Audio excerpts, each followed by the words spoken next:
आज Doubtnut app download करें।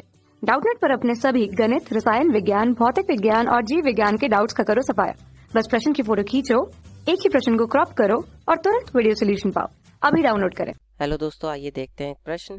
अभाज्य गुणनखंडन या कह सकते हैं अंक गणित के मूल प्रमेय के प्रयोग से निम्नलिखित के मस और लस ज्ञात करें एवं दो संख्याओं की दशा में लस गुणा मस बराबर दोनों संख्याओं के गुणनफल को सत करें।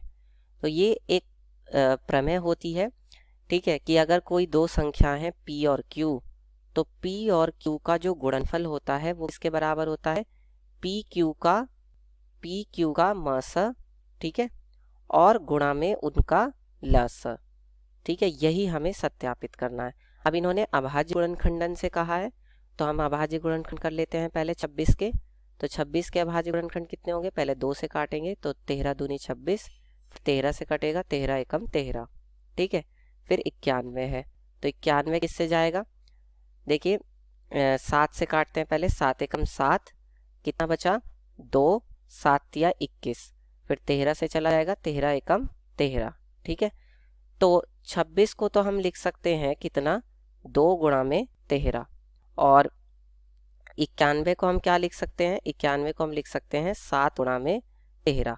अब ये बात समझिए कि मसा क्या होता है।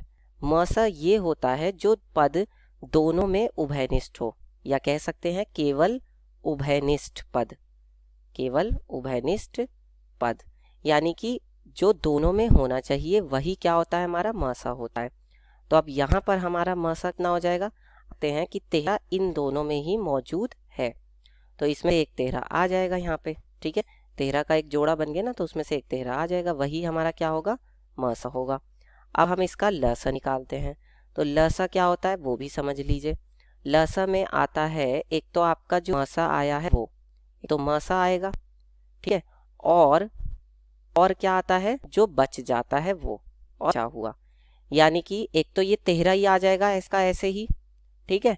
और अब बच क्या क्या गया है? यहाँ पर तो बच गया है 2, तो ये आ जाएगा आपका 2, और यहाँ पे बच गया है 7, तो यहाँ पर आपका आ जाएगा 7, ठीक है। अब हम क्या करेंगे? जो हमारी हमें सत्यापित करना था वो देखते हैं। दो संख्याओं का गुणनफल, यानी हमारी संख्याएं क्या थी? तो देखिए 26 गुणा में 91, तो 26 गुणा में 91 कितना आएगा बताइए? 26 एकम 26 का 6, हाथ से लगा 2, और 26 निम्मा 234, और उसमें क्या 2 जुड़ जाएगा, यानी कितना हो जाएगा? ये 236, ठीक है। अब हम क्या करेंगे? मसा गुणा लस निकालेंगे। मसा, इसको हम समीकरण 1 मान लेते हैं, ठीक है। मसा और उनका लस, इन दोनों का भी गुणनफल निकाल लेते हैं, तो ये कितना आएगा?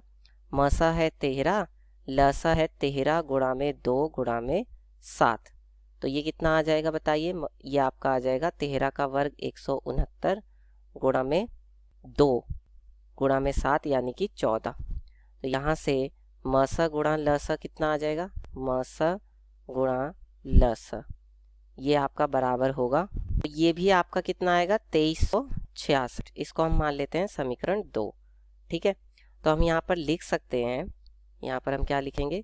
समीकरण 1 व 2 की तुलना से, समीकरण 1 व 2 की तुलना से, तो जब समीकरण 1 व 2 की तुलना करेंगे तो कितना आ जाएगा? ये आएगा कि 26 गुणा 91, ठीक है। या हम ये भी कह सकते हैं ये किसके बराबर होगा?